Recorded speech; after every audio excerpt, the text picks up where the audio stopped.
Hello and welcome to Wildly Curious, a podcast that tells you everything you need to know about nature and probably more than you wanted to know.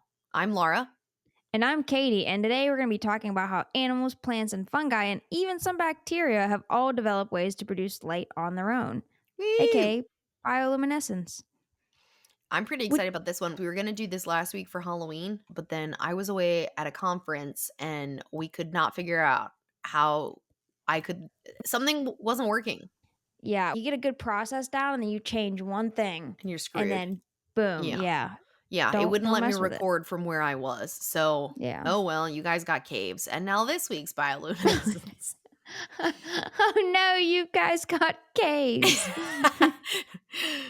Well, I do want to say that we did miss a fantastic opportunity. Did you know that October was Squirrel Awareness Month? I did. My neighbor, who is a new podcast, very avid listener, shout out to Robin. She immediately texted me at the beginning of October going, "Did you know it's Squirrel Appreciation Month?" Because her students were writing prompts about it and everything. My boyfriend, he shot me a text because he has a thing with squirrels. Not a I mean, so he did a project in undergrad with squirrels where he was basically before they had ring cameras. Made a camera and stuff. This is back in the like early 1800s because he's that old. No, I'm kidding. He's not that. He's not that. He's not that old. Ring cameras in the 1800s. Yeah, no.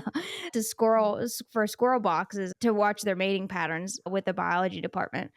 That's not how he described it though. It was squirrel. Now we're going to have to tag this episode as being explicit because of that word choice. Gosh dang it, Hopefully, Katie. We didn't even get into the hopefully, content. squirrel. Boop. Hopefully, I'll go back and bleep it out. Goodness, but we missed an opportunity there to either talk to him about his squirrel boop or just or splooting to revisit the splooting, Yeah. which is one of my favorite. I know. I think about that every time I see a squirrel laying down. I'm like, oh, look, it's splooting. Yeah, look at him splooting over there. He's just splooting away, doing what squirrels do, just loving life and splooting. Well, I have some nature news too, and I thought this was pretty cool. We're going to talk about bats for a second. Okay, because it was Bat Appreciation Month this last month, too. Absolutely love bats. But researchers, they recently discovered that bats, through their poop, are providing scientists with a surprisingly detailed history of regional fires. So, bat Interesting. guano previously to this is a new study that was published. Researchers have analyzed bat guano to infer past climate and vegetation changes. There was a huge study published in 21 recently that examined 4,300-year-old bat guano deposits in Jamaica to understand the history of dietary shifts and environmental conditions there then. So this one Wow. is just then looking at bat guano to look at the history of wildfires. Thanks to tiny bits of charcoal that get stuck to their fur, they fly through the smoky areas and brush against charred plants. I mean, it makes sense. When They bats groom? groom, Okay. say again? I was just going to say, so when they groom, I guess it gets in there? Yep. So when they groom and do their business in caves, the charcoal particles settle into obviously the layers and layers of guano. A team tested this theory by analyzing a 2-meter long guano core, which Didn't know that's it a was a thing thing until now. right now. Yeah. Or a guano core from a Tennessee cave dating back to the 1950s. And they found that charcoal bits and bat poop lined up perfectly with records of local fires, making guano an unexpected but valuable tool for tracking historical blazes, which is pretty neat, I thought. That is cool. And that also sounds like a new genre of music. Guanacore. I was like, a new thing of music. What? You're like, well, Guano then I core. was gonna say it faster, but then I sneeze. Then he sneezed. New He genre sneezed. of music. I should have let you go first, because then there could have been the transition from the ocean to the bioluminescence. But now, alas, I can't That's connect it to okay. bats because bats don't bioluminesce, at least yet. God, that would be amazing if they did, though. Could you Yes, it freaking would. imagine? Right? Little guys flying through the air, just little beacons of light. I could not love bats anymore until They bioluminesce. Then I would love them even And then more. a little bit more.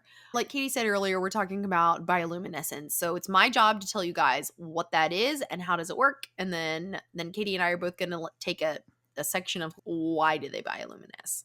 So I'm going to talk about offense, defense, and then Laura, you're talking about communication, right? Yes.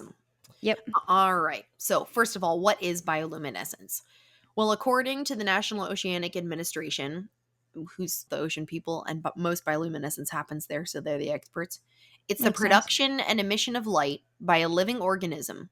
Okay. So, it is not the same as biofluorescence, which is when Hmm. an organism absorbs light from an external source and then re emits it at a lower wavelength. So, think about glow in the dark paint, right? You need light to make light. Bioluminescence is the organism makes its own light. So it seems to have evolved 40 different times over the millennia, like by itself. So Interesting. it's not like one thing from one thing. We're just talking like Yeah. randomly. It was like, what would be This is- better if we glowed? yeah. Yeah. You know what I should do right now? Light up. Yeah. I feel like I should light up. Light it up. Mostly 80% of things that do this are aquatic, but 20% are on the land. These organisms can be found all over the world as not just a regional thing, and there are about 1,500 species that do it, from fungi to protists to bacteria to invertebrates to fish. Nothing higher up. So far, no reptiles, birds, amphibians, or mammals, which is a bummer. So we're not quite to Avatar yet. Wait. Say that again. Say that again. So nothing higher than the order of fish. Okay. I was like, hold up a second. Because I have some examples. Yeah, on the evolutionary tree, nothing Okay, higher okay. than the fish or anything below that. But yeah, we're really missing out here on the mammal and the bird, and I guess, Once again, humans, we yeah. missed I mean, something really it'll make cool. more sense later when Katie and I talk about the reasons for it. We're talking about a lot of stuff that can't talk or make sound to do this, but I feel like it'd be better if we could. If it could make a sound and light up, It would be better. Yeah, it would be better. That's really top tier. What is your evolutionary goals? I want to talk and glow. That is agreed. Evolutionary goals. Okay, well, how does this work? Okay, so I'm going to go into the science without going too deep into the science. But really, there's still a lot of unknowns. The exact ins Mhm. and outs of bioluminescence are not exactly known because almost every species does it differently, or at least every group of animals does it differently. But in general, it's a chemical reaction that happens inside the cells or ejected by the cells. So, when inside of a cell, the molecules that can be located are usually inside a special, what's called a photophore organ, or more generalized. So, it could be like sometimes it's in, okay, think of like a lanternfish with a little glow bulb. That would be like a Mhm. photophore organ, or it could just be generally throughout the organism. And typically, what happens is that there is a molecule called luciferin, and luciferin is the molecule that produces the light in the reaction. Luciferase is the catalyst. And a catalyst, of course, is something that speeds up a chemical reaction. Or it's luciferin plus oxygen plus a photoprotein, so a light protein, and then light.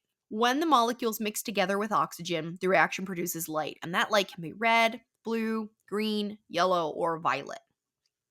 Most of the time, we see blue green emitting organisms because they're in the water and the short wavelengths reach our eyes, or they're meant to communicate with animals that can only see in that light spectrum. So if you're underwater, you're really only using blue and green because Yeah. honestly, it's only the only thing you can see down there, with exceptions. And then most terrestrial animals that are producing this light also do blue green, but also tend to lean more towards yellow too. So think of lightning bugs, which I'll talk more about later.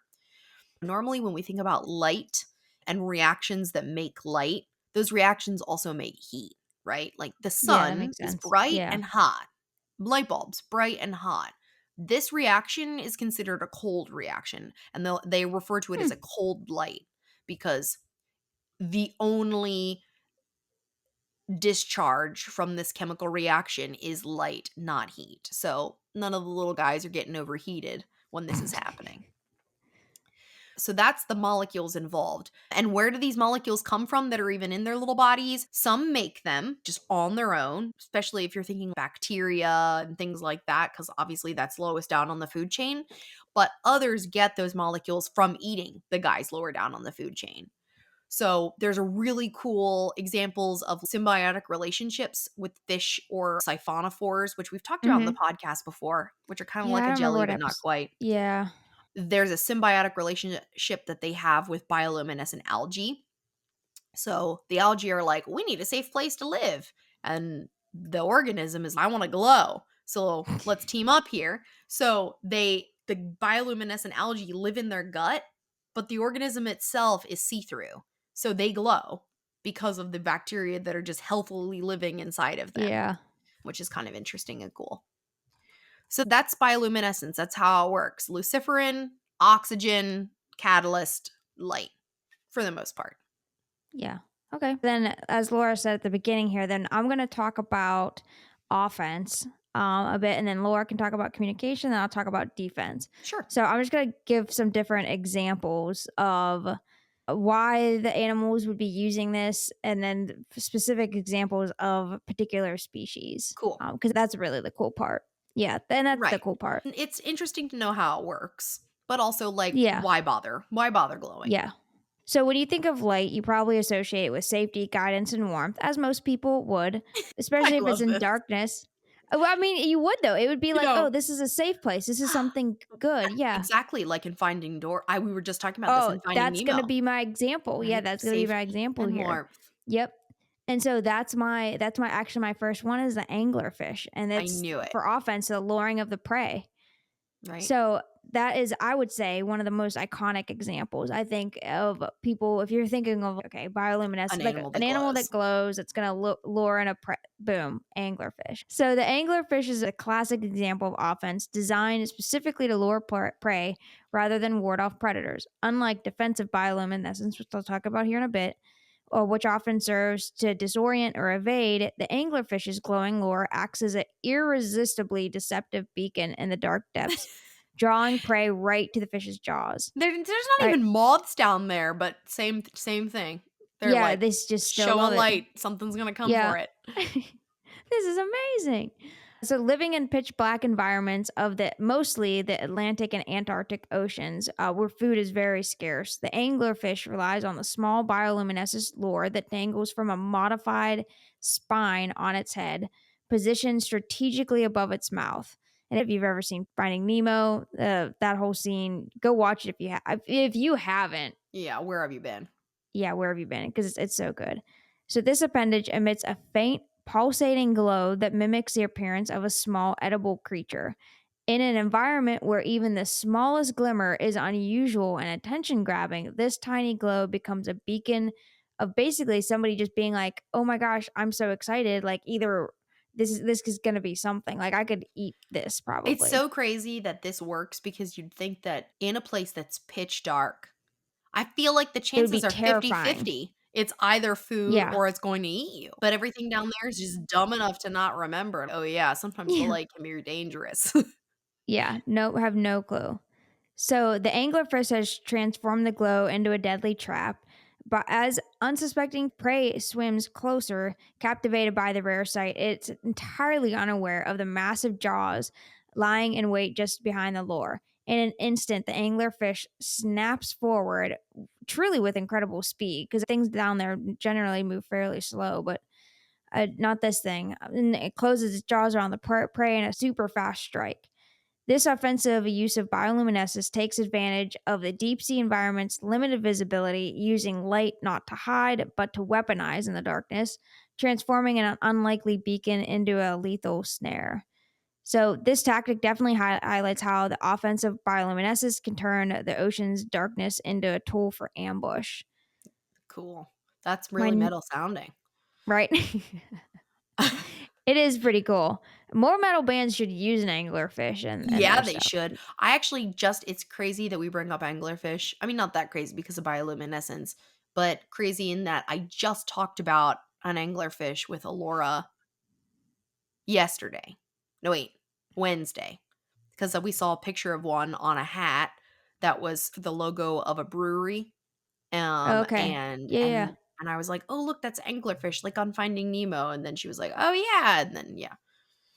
Another form of offense is mimicry and deception. The anglerfish, they're not the only ones using light to their advantage. Some predators take bioluminescence a step further through mimicry and deception.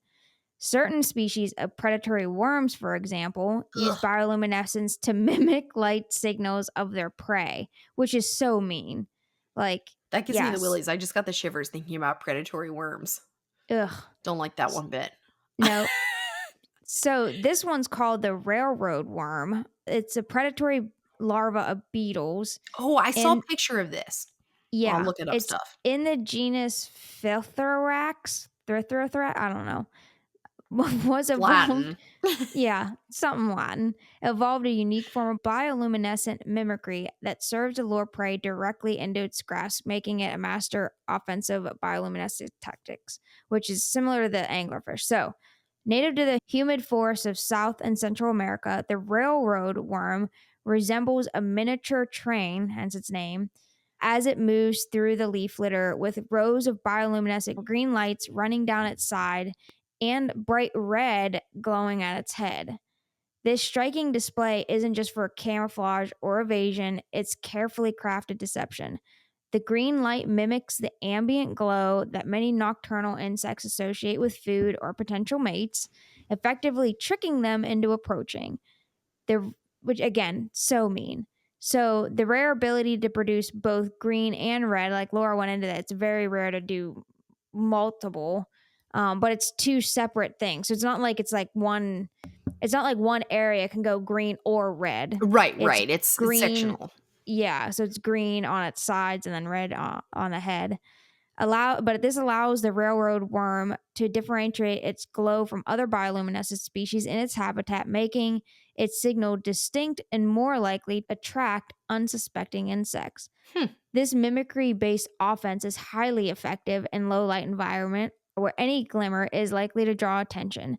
Insects approaching the glow see what they perceive to be food source or a mate, only to find themselves within striking distance of a hungry predator. Which again, unfortunate. so yeah, so mean. There's another tactic that they can use for offense, and it can be used to confuse and disorient prey. Known as an alarm jelly, quote unquote, that's what its nickname is. For its vivid, pulsating display, the Atolla jellyfish uses its memorizing light to show not just to evade, but to capture prey. Native to the Atlantic and Pacific deep water oceans, Atolla jellyfish create basically a circular display of bright blue light along the edges of the bell, emitting pulsing rings that radiate to the darkness. To unsuspecting fish or other small creatures, this rapid burst of light is confusing and distracting, capturing their attention and momentarily blinding them in the otherwise pitch black Jeez. environment because it is pretty bright. The jellyfish, meanwhile, hovers nearby, ready to capture anything that becomes disoriented in the glowing frenzy that it Just a created. flashbang under the ocean. Basically, basically. And then it's just Yeah. like, I'm everything that's stunned. Yeah, right. A similar tactic is used offensively by the vampire squid, which I know we've talked about vampire Yes. squids before.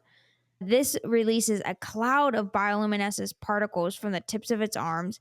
In the still dark waters, these particles basically are just like a glitter cloud, Yeah. and it A glitter bomb under the water. Glitter a bomb. light. Yeah, yeah. And just That- spits out light that's everywhere. I'm gonna draw that one a vampire squid with a, with a glitter bomb. And then it murders everything within said glitter bomb. I'm like, Right. jeez. I mean, it works. It causes them again to stumble into the squid's range. This glowing, like quote unquote, ink is, I guess, is like the easiest way to describe it. Serves more as just an escape mechanism. For a well faced predator, it becomes an attractive and active distraction, making it difficult for prey to tell it from foe. So you think of like squids and inking, that's most squids that'll give off like that ink and then they flee. Well, vampire squid, they use that bioluminescence and then they use it as attack. One more for offense here. Finally, there are creatures that use bioluminescence as a form of camouflage, which I know sounds defensive, but just hang in here with me for a second. Blending in with the faint light of their surroundings to hide from prey. The lanternfish, which I think Laura you mentioned earlier, showcases how counter illumination can turn from simple camouflage into offensive hunting tactic. So, equipped with rows of photophores, like Laura was saying, along their bellies, lanternfish emit a faint blue green glow that perfectly matches the dim light filtering down from above. So I know we've talked about in other episodes the counter shading with animals. Like that's why like killer Yeah. whales are black on top, white on bottom. Because anything that's from the bottom looking up, you're gonna see white. And so the white belly of a killer whale blends in. Anything above it looking down isn't gonna see it because it's, the seafloor is black. Them emitting that blue green on their bellies, that mimicry of ambient light essentially erases their shadow and makes them as pure So as though cool. it's nothing. Like, yeah, not just nothing's there, which is pretty neat. No shadow, but which is hilarious because it's the opposite of that. You know what I mean? Like, No, right? Yeah, like it has light, so it's giving something, but it doesn't give itself like an outline because then yeah, you can't see what it is. Like you some see glow. lines, yeah, you see the glow, but you don't actually see what it is.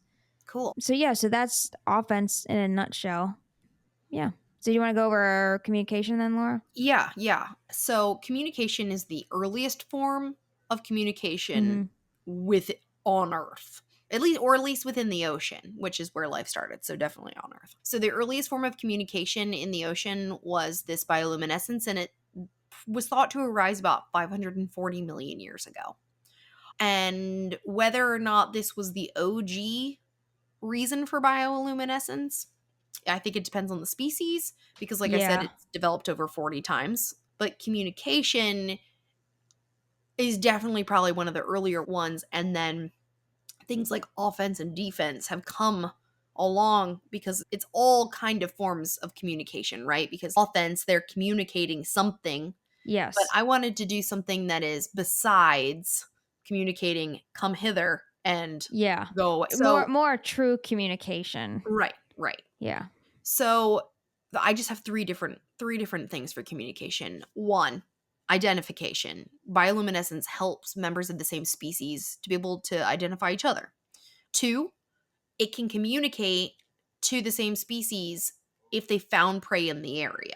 I only found one example of this, but dragonfish, cool freaking name for another fish that's in the deep ocean, they use bioluminescence to create a red light in the deep sea, which allows them to see red colored prey and communicate with other dragonfish like, yo, there's prey over here. And this is really unique because if you remember what I was talking about, the different colors that bioluminescence can create, red is never one of them. Very rarely. And that is because most animals, especially the one in the ocean, like you were talking about the railroad worm that lives, that's a terrestrial worm. Yeah. This or a terrestrial beetle larva. The dragonfish are deep ocean. Nothing can see red light down there except for these dragonfish. They have developed a way to see red light, which is very hard when those wavelengths are typically blocked under the water. So others can't see this red light that they produce. So nobody runs away. Meanwhile, the dragonfish are all like, woo, woo, woo, woo, blinking Yeah, to each right. other. Prey party over here. Yeah. And then the most exciting form of communication is, of course, mating. And a lot of the organisms use this bioluminescence for mating. I mean, Re- I can't blame them. That'd be pretty If you cool. glow, you definitely taking Yeah. it up a notch. Yeah, right. If he wanted to, he would. Yeah. Yes. Hence glow sticks at a rave, Yeah, right? yeah. Like the more glow bracelets, the better. Yeah, yeah. Not that I've ever been to a rave, but I would definitely be more attracted to someone who was wearing lots more glow bracelets. Justin, take notes. You want to be flashy? Glow bracelets from wrist to Yeah. elbow. Mesmerizing. So, recent research has showed that fish that use bioluminescence for communication diversified into more different species than those that didn't. Okay, so let's break that down. A lot of deep ocean fish are using this bioluminescence. Some are just using it for camouflage, which I'm sure you're going to talk about more with defense. Mhm. But the fish that use it for defense, They have not turned into that many different species of fish, right? They have found their niche and they have went with it. Meanwhile, certain fish that are using bioluminescence to attract a mate, they're diversifying into many more species. And why is that significant? Because in the deep ocean, space is the biggest barrier to diversify, like to Right. finding a mate, right? Yeah. You're not divided by the scenery, by Yeah. rivers, by Yeah. mountains, nothing. The only thing that is preventing you from meeting your dream boat is the darkness and vastness of the ocean, which is significant. And how do you overcome that? Light. I feel like there's some, like, bit I don't know, deep, meaningful Yeah. quote that just came out of that. How do you find your dream boat? Light. Yeah. Use your Yeah. inner light. So yeah, so those that are finding it, basically this equates to you produce light, easier to find a mate, you diversify into more different kinds of fish. You've beaten it. It is proven. It is proven that bioluminescence helps find mates in the ocean because that's the biggest barrier. But when we think about like bioluminescent animals that try and find mates, if you're not thinking about anglerfish with bioluminescence, chances are the thing you're thinking about is fireflies because Yep. we're on land. So we see mostly things that glow on land, and that's fireflies. That's the big one. So, preface this though with saying that not all fireflies flash. They're just called that because the majority of them do. Those that do are the more recently evolved of the species, of the different Hmm. varieties. So, what are the fireflies doing to make this so successful? So they can control when the chemical reaction within their bodies stops and starts. Remember, I said this whole key to all of that was oxygen. They have teeny tiny muscles in their little firefly abdomens that can let in oxygen when they relax or contract, one of the two. And they're letting oxygen in. So starts it and then stops it, and then starts it and then stops it. But their tiny little muscles just aren't that super fast because they're very, very small. Yeah. So, to make them be able to flash faster and more often, they rely on nitric oxide gas, which hilarious. I only included this because it is the same gas that is produced when taking Viagra. Interesting. All right? I don't know Interesting. who, but I mean, I hope that whoever invented Viagra was like, the fireflies, let's do what they're doing. Yeah. Probably not. Could just be a coincidence. I don't know. But the results are similar. Yeah. Mating, right? Right. So their muscles, it helps theirs not to be hard longer. Theirs is to be able to contract faster or something Yeah. so that Yeah. they can flash faster.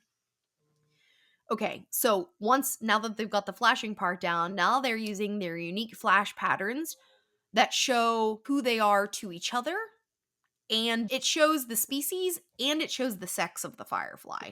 So most males fly around and are the ones blinking, while females just sit and wait and watch the sky.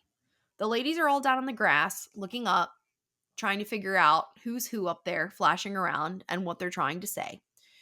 And fireflies are very, very particular in how they go about all of this to be able to identify who's who. So if you want to be like, okay, wait, there's lots of flashing going on. What's my kind of firefly? I am looking at, are the males flying at the right height? Are they in the right habitat? And is it the right time of day? If I can figure out that, then I know what kind of species is flying around.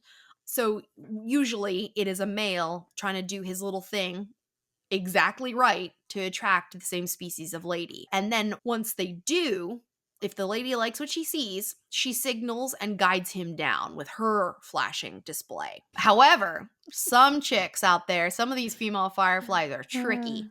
And if they're like, you know what? I don't like anything I see from my own men.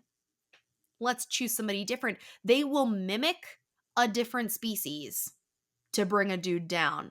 If it's like, well, if none of my own are doing it for me, I'll just choose somebody else. So she will interbreed with a completely different species if she likes what she sees that they're doing better, which is Pretty So sure. then there are crossbreeds out there? I guess so. Or maybe they do it, but it doesn't result in anything. Yeah. But she's thirsty and she's willing to catfish. Right. And I couldn't figure out how to summarize this without just reading it. So I'm just going to read this quote from this scientist, which I thought was fascinating.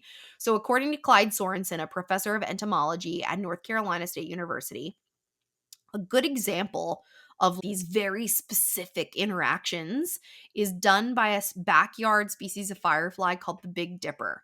So a male, which is also a cute name for a species, the Big Dipper fireflies. Right. A male flies around at dusk about 3 feet off the ground, and every 5 seconds or so, he makes 1 second flash. So he's going to flash, flash, flash, and then every 5 seconds, he does flash, flash. And he makes, as he flies in a J shape. Okay. So he is coming out 3 feet off the ground at dusk, flashing in a specific pattern, flying in little J's.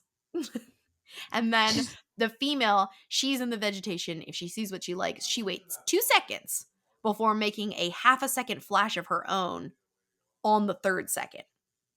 So this is Jeez. like very much like Morse code or like semaphore, Yeah. they're Yeah. just using their little butts. Most species do flash independently, like of each other, so they're all competing against each other. But there are 2 southern species where the males will synchronize their lights together. There's like a species in the Smoky Mountains of Tennessee that people travel all over to come Oh, yeah, see yeah, yeah. because it is Yeah. just pulsing, glowing light because they're all doing it at the same time. I would love to Yeah. see it. And that's how those guys are using bioluminescence for communication. That's cool. Lightning bugs, we don't have as many down here in Texas as what I we mean, we did don't up have as north. many up here anymore either, which is a Yeah. real shame. But Yeah, they're going away, all those unfortunately. lawn chemicals. Right? Jeez Louise. Killing one of the coolest things out there. All right. So then last thing we're going to talk about then real quick is the defense. And I love that again, you left this for last. We're like, lame. Defense, yeah, just defense. lame. Dude, but offense is so much cooler. Like This tells you so much about Katie's personality. Listen, if I'm listen, gonna glow, I'm going on the I'm going to offense. kill. Yeah, And I'm like, I'm gonna let's kill. communicate here. Yeah. And then finally we're like, okay, and if you Okay, must, you can defense. protect yourself Yeah. with it. Alrighty. So again, like I said, it's not always about standing out. In some cases, you need to just blend in so that you can virtually disappear. So we're going to talk about a few different examples here real quick. So we already briefly talked about counter illumination, and so we're going to talk about that again, but this time this one is more on the defense, not the offense Right. of They're not the trying to other trick, ones. they're just trying to hide. Yeah, they're just trying to hide. So we're gonna talk real quick about there's a deep sea shrimp actually that use this, and it is a certain species of deep sea shrimp. It's again, so Yes. many things don't Let's have pronounce actual it. names. Sergestes similis. All right. My closest guess. They employ counter elimination not for offense, like we already talked about, but as a highly effective defense mechanism. This adaptation allows these shrimp to remain concealed from predators lurking below, creating a stealthy advantage that enhances their chances of survival in a harsh environment where exposure can be deadly. Yeah. Counter illumination, already talked about, works as a form of camouflage by using bioluminescent organs, like we already said, photophores, using the shrimp's underbellies. They emit a soft blue-green glow, which we've talked about, that matches the faint light filtering down above, just like what was it, the lantern fish, yeah, that I talked about. Yeah. Yeah. So for a predator gazing upwards, that ambient light merges seamlessly with the shrimp's emitted light, rendering the shrimp pretty much invisible from Right. So the they're like, oh, background. it's just starlight filtering down through. Or Yeah, like bioluminescent bacteria. yeah, and they have no idea. That's just shrimp running around. They Yeah. all, this is kind of sad. Like it's all the predators at the bottom. They're just thinking they're seeing shooting stars all the time, and they're making so It's many so wishes. beautiful. I Yeah. just wish I could eat. It's just And shrimp. really, it's food the whole time. Yeah. I just wish I had a next meal to provide for my family, and it's right there in front of her face. like, it's right there. All their wishes could come true if they would just go You can look. tell that Katie and I both are fans of predators more than prey.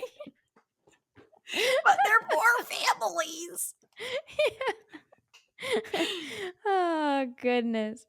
So again, the light shrimp, it perfectly matches the natural light, cloaking its outline and making it blend seamlessly. By diffusing their glow to mirror the ocean's light, the shrimp essentially vanish into their environment. I'm just thinking to myself, okay, there are some animals out there where I can see why there would be no common name because nobody would know and not that many people would care. But we are talking about bioluminescent shrimp, and I think that any animal that has put forth the effort to glow should have a common name, especially because it could be so cool. So today, right now, these are called twinkler shrimp. Like for sure, Yes. twinkler shrimp. Okay, Like we're how gonna could it not be called that? twinkler shrimp. Yeah, I don't know how we get that I don't know, but just for throwing it out officially there, and recognized. all of our listeners, we're going to talk about them to each other and to everyone we know as twinkler shrimp. Twinkler shrimp. Twinkler shrimp. Right?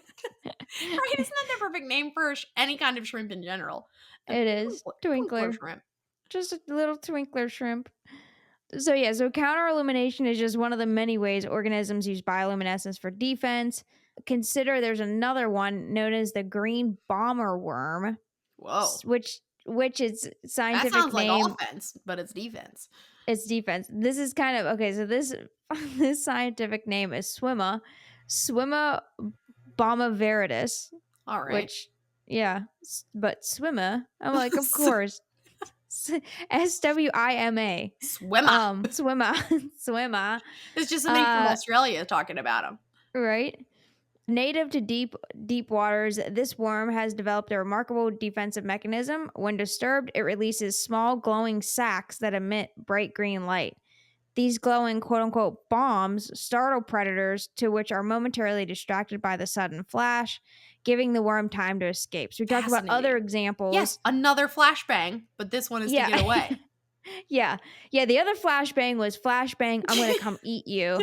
This is flashbang, now Right. I'm running.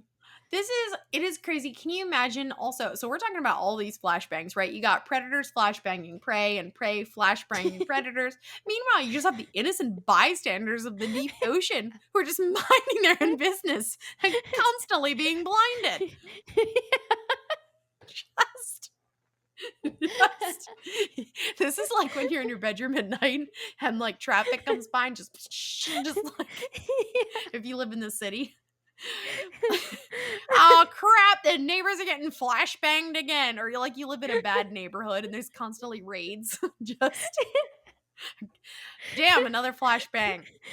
Somebody got eaten or somebody's dead. I don't know who. I didn't think of it that way. Like it's like a little the other little fish around. Oh, someone got eaten again. Like, did you hear about that? Like 6 anemones over. Flashbang again. Like just it's the bad side of the reef. Such a good example. That's such a good example. 6 anemones over. I'm glad I could be here for you. My sides hurt. My cheeks hurt. Goodness. Oh goodness. Well, I just like the word flashbang, and like I don't play Call of Duty that much, but whenever we would just be chucking flashbangs everywhere. It wouldn't matter if they were effective or not. You just go flashbang and yell it and throw. Right. And so I'm just imagining like if I had that capability to just use in my real own body, life, flashbang, like you just throw them around everywhere. And then all these little just bystander fish just like every once in a while. But it would be dead silent. Just dead silent too. Right? Just explosions happening around you, but in dead silence. Yeah, because if that were to happen on land, you would hear like leaves rustling away. There's but there's just nothing. So or right. Like you think about like when a flashbang happens, it's also like a concussion sound, and you hear that like like in video games, it's like the sound, like the sound. Meanwhile, no, nothing. Just in the crushing void, there is blasts of light happening, death all around, And the but only in fear is like, absolute silence. but in so it's all in your head. Like all the Oh panic my is in your brain. gosh. No screams, just silence. Oh my gosh. The deep sea just got even more terrifying for me. I already didn't want to go down there, but this sounds 1,000 times worse. I mean, if you were a tiny predator, like a tiny prey fish. The Oh twinkler shrimp goodness. are so much braver than I thought. Yeah. Oh goodness. So no, I can't not that I was always said I can't ever think of a green bomber worm in the same way. I've never thought I've about never a thought green about bomber them. in my life. Not even, But they not had a even name at the once. very least. Right? Oh goodness. So there's another organism. It's a type of sea cucumber, which again, scientific name because it doesn't really have just a common name. Any phenastis eczema. Uh, close enough. They use bioluminescence as a warning signal. So when threatened, the sea cucumber emits a bright glow, serving as an advertisement of basically saying like, "I'm toxic." Which is crazy because everything else glows to like, I'm food, right? Like, this is a Yeah. very backfiring glow, I think. Right? Like, what makes their glow any different than the anglerfish who's like, back please eat this glow? And this a is like, back don't. a backfiring glow. Also, great band name. Backfiring glow. I was gonna say, Well, I'm that's just like thinking, amazing. if anybody's ever seen a cute sea cucumber, you know, this thing already is like the most phallic shaped you could possibly imagine. Yeah, right. And then it's just a pulsing glow because it doesn't want to be eaten. Like, Yeah. Yeah. Opposite effect, my man. yeah. Oh, a delicious ocean pickle. And then it glows. If it were me, I'd be like, now I'm definitely eating it. Hey! A glowing pickle? I can't think of anything more fun. I'm gonna pee my pants.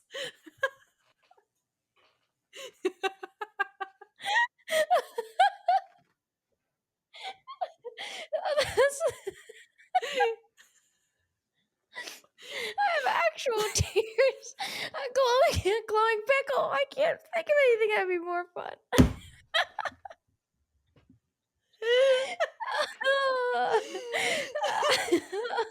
This is My 1,000 sides times hurt funnier so too, knowing that you're the Vlasic white girl. So, like, that literally would be our right. reaction. Would be like, Which I have a on glowing pickle? Just like totally freaking the stoked for such picture. a thing. The picture that Laura sent me, like, what was 2 years ago now? Whatever that episode was. Yeah, or maybe even Uh, 3. yeah, Oh, gosh, classic white girl. Which I have converted. I am a full Best Made pickle girl now. best From made pickle girl. But that's our would local pickle company. absolutely gobble a glowing pickle. Oh my god, yeah, yes. We have way more fun in the dark. I mean, it would. Taking notes. He's taking notes. Oh goodness. Oh, my side hurts so bad. I'm laughing so hard. Oh man. Well, it does have a form of warning coloration, similar to the bright colors of toxic animals on land. So I think that's where it thinks it's going anyway. If it's like, It's like, I'll mimic toxic land animals. Am I on the land? Nope, but it works for no, them. Like, I'm in the sea. Let's figure out if this works. I mean, I guess evolution has to it start must have. somewhere. Yeah, it must You know what I work. mean? And this is like where a sea cucumber is going is like I don't know what else to do. Let's give this a try. Everything else keeps eating me. Like Yeah, I let's look just go like a with this, cucumber. right? Oh goodness. There's other fish, brown snout spookfish. They take bioluminescence defense a step further by employing false eyes. Oh, And this happens like throughout other species that you could actually see. But again, this is a deep sea fish that has bioluminescent spots near its rear tail that resembles eyes, tricking predators into aiming basically for the wrong end. And again, this happens with like Yeah. butterflies and all Land kinds of animals a things. lot. Yeah. And so this just has to be false eyes that glow because it's under a deep ocean. You can't see anything. Yeah, it doesn't know where the eyes are normally. No, right? Yeah, right. Yeah, true. Yeah, I can't see anyway. Another remarkable example comes from the Stalartheus sorrentius, which is a deep sea octopus with bioluminescent suckers on its arms. Oh, that looks cool. Yeah, so when faced with a threat, it flashes these glowing suckers, creating a blinding display that disorients the predators, again with the flashbang, Freaking cool. just long enough for the octopus to make a hasty escape.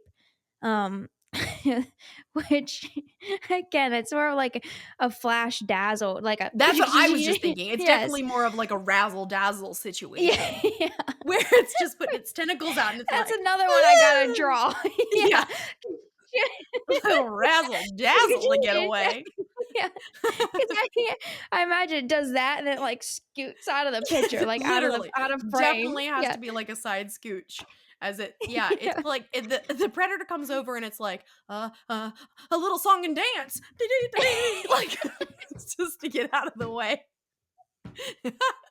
The predator's like, "Alright, fair enough. That was pretty good. I'll That let was you pretty live good. another day." Yeah, A++ performance here. So just go ahead and shimmy away now. But lastly, another squid, the Hawaiian bobtail squid, Hey, wait, demonstrates it. and this is our squid biologist studied Yep. these. Yep, yep. So they demonstrate and that was what was it called? Dr. Sarah McNulty. Yeah, I was trying to think of the S episode. Something squiddy. Oh, yeah, yeah, yeah, something squiddy. Anyway, yeah, if you go and you search squiddy in our Squid Wildly stuff, Curious, yeah. it'll come up.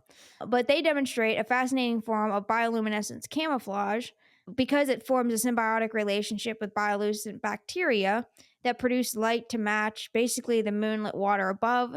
And by eliminating the subtle glow, the squid again erases its silhouette, hiding from the predators below.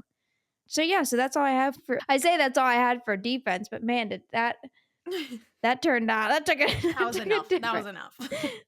yeah, that took a turn we weren't expecting. Oh goodness.